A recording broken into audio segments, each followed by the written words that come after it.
Hey, I'm Randy, and I'm the Cheap Audio Man. Welcome to my internet content. Here at the Cheap Audio Man, we don't feel like audio equipment should cost more than sending a Make-A-Wish Foundation kid to Disney World for a week. It should be less than that.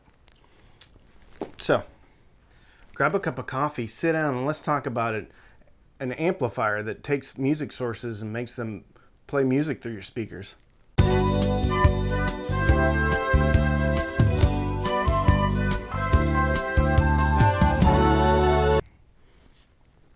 Sponsor, Charlie's Low Viscosity Children's Yogurt.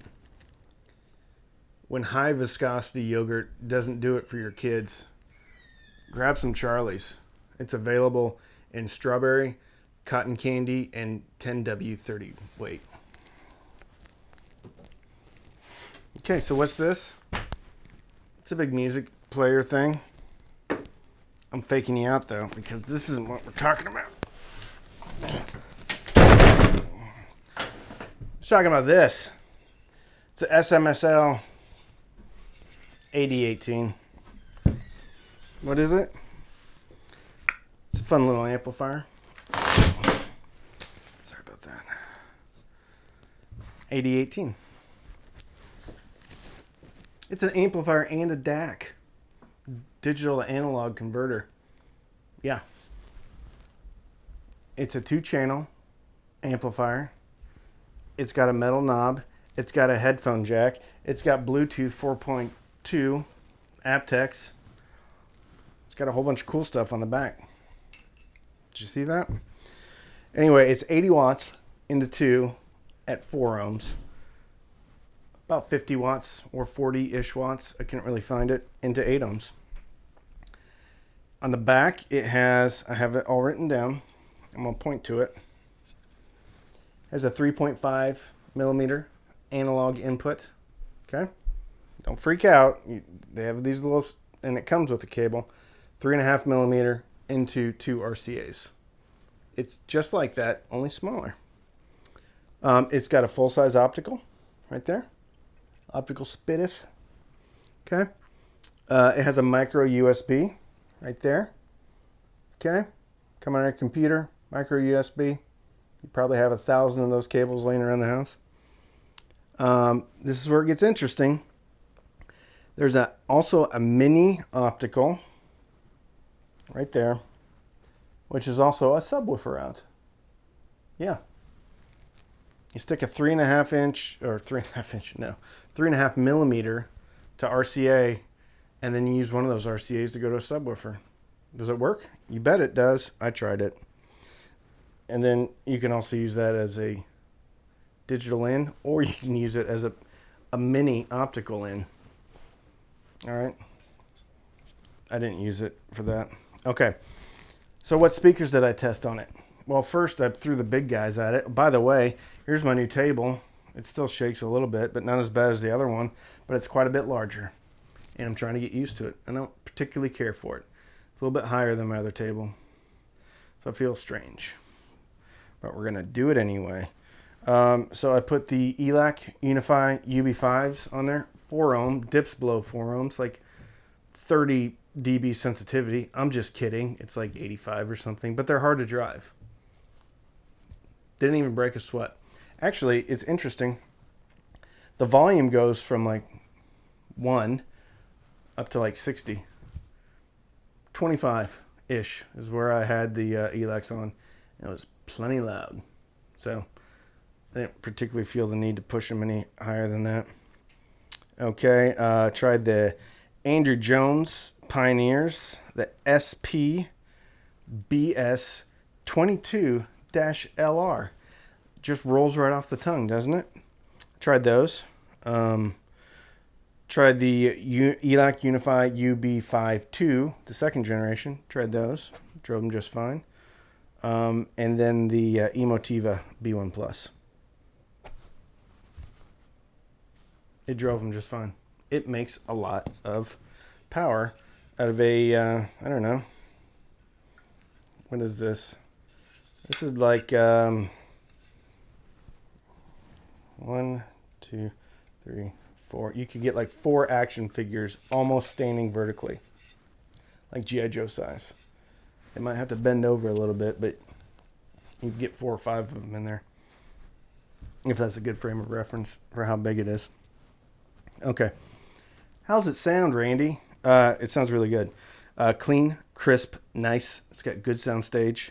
It's a little bit thinner and more analytical than like the Sony I don't know, STR190, that $100 stereo receiver I just reviewed. This is also like $140. $140. Okay? A little bit thinner than that one. Doesn't mean it's bad. Actually, I preferred this one because it was cleaner, more analytical, more like a scalpel. I felt like I could hear more of the music with this one than the Sony. The Sony was a bit warmer, thicker on the bottom end. But you can get over that because this has tone controls. +3 is what I put the bass on. +3. And it goes way higher than that. Maybe +9. I don't know. I don't remember. +3 did the trick for me. Right where I wanted it. Also has EQ. I think it has like 6 EQ settings. But the one that I like the best is called SDB, or Sierra Delta Bravo, for the phonetic alphabet people out there. It's some I looked it up. Some SMSL patented, I don't know, loudness control. It sounded good though. And it didn't like, it wasn't just like, oh, I'm boosting the mid or the highs and boosting the lows. It was I don't know, I felt like it brought things like the soundstage just went, and then the stuff was really apparent within the speakers. It sounded good. But there's a whole bunch of them. There's S bass, okay, like a bass boost. H rock, so I think that's hard rock, and they should have called it treble killer because it kills you with treble. And then L rock, which they should have called treble killer light. And then jazz, country, and rap. Personally, I didn't particularly care for any of them except for the SDB. I thought it was pretty cool. It sounded just fine on its own. It's a little bit of bass boost. A bit of bass boost. Okay. So, this has got a nice DAC in it. It sounds very good. I compared it to the Prozor DAC, which is a whopping $15 DAC. I thought it sounded different. Someone was asking me about DACs today, and they're like, what do you think? Can you tell a difference? I'm like, yes, I can tell a difference. I can't really tell you which one's better. This one was better, though, than the $15 Prozor. Anyway, it has a DAC in it, which means you don't need to buy a DAC, whereas the Sony STR190 does not have a DAC in it, okay? That one does have a phono stage in it, but if you just listen to digital music, then this is probably the one you want to get. The optical connection goes up to 192. The USB, interestingly enough, only goes up to 96. Usually it's kind of the opposite, but it doesn't matter. The point is it will do high-res music. Absolutely. Amazon HD, Tidal Hi-Fi. Won't do MQA, but it'll do Tidal Hi-Fi. All that. It's got a sub out. We already talked about that. It's kind of wonky, but once you do it once, then you know how to do it. I ran it with a sub. I thought it was great. Comes with SMSL, generic remote control, which works just fine. Volume up, volume down. Go through, select the different inputs, which is USB, Bluetooth, optical. I think it's RCA. Anyway, it's the RCA connection. Optical 2. If you need 2 opticals, okay. Here's one thing I noticed. When I put the Pioneers on there, that really easy to remember Pioneer model code, which is the SPBS22-LR. When I put those on there, that's more of a warmer speaker. But made it up with this thing, It was like a perfect little combo. And one of the things I learned from Sean at Zero Fidelity is how important amp and speaker pairing can be. So if you have a bright speaker, but you have a warm amp, you can put them together to make happy music in the middle. I felt like that was a really good pairing with this one when it was just zeros. No bass, no treble, no, just flat. Put the Pioneers on there. They sounded remarkable. Probably the best I've heard the Pioneers sound, actually, on anything. Okay? So keep that in mind. If you got a warm speaker, this might jazz it up a bit.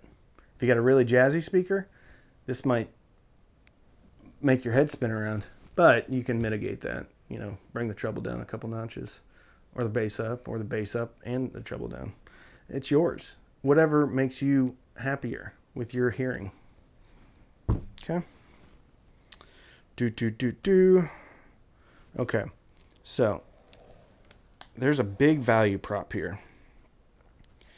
Reason is, I actually think this sounds better than the Sony STR-190. It sounds more like a more expensive amplifier. Okay? It sounds like a legit hi-fi amp. Okay? This is Chinese. So what? The Sony probably was also made in China. Chinese like companies are killing it with hi-fi right now. Whether or not anybody wants to admit it, a lot of the DACs, SMSL, topping, they are doing great things, okay? And it sounds great, and it is affordable. And whether or not you want to say, oh, it's garbage, it's not. Plus, it still supports U.S. jobs, because guess what? Someone's got to put it on the shelves. Someone's got to pull it down from the shelves. Someone's got to carry it. Someone's got to put it on a truck. Someone drives that truck. Someone puts gas in that truck. It's all connected, all right? It's still putting food on the table in America, okay? Yes, there are other products like Shit Audio, which makes great products, and that stuff's made in America. Fantastic. I love Shit. I love this shit too, though. See, it was a play on word. That was a joke. Okay. So for around $200, you can get this, and you can get a pair of the Sony SSCS5s, which might be a little bit too much fun on the top end, or you can get the set of those Pioneers if you can find them. I found mine on Newegg. They're $75 over on Newegg. So anyway, $200 gets you this and a pair of speakers, and you're done. You hook it up to your computer. You hook it up to your TV, you hook it up to your phone via Bluetooth, and you're listening to music, and you're having a good time. Okay? You get into the $300 range, and you can add like a monoprice sub for $70. So for $300, you've got now your amp with your Bluetooth and your computer and your TV and all that stuff, and a sub and 2 speakers. And it sounds awesome for around $300. You want to step that up for about another $40. All right, $340. You can get this and maybe the ELAC B 5.2s or the B6, the debut B6, the first one. I listened to a great pairing because that's a little bit of a warmer speaker, and this one jazzes it up a bit. Or the Emotiva B1 Plus, which is awesome. It is a ribbon tweeter, but I put +3 on the bass, and it was great. $450, you get all that and a sub. I would put this, the B1 Plus, and a sub. I would put that combo against a Moon by Sim Audio 240i and the KEF LS50, which is $4,000. KEF LS50. LS50 has a lot of fans, okay? I would argue that's a half a speaker.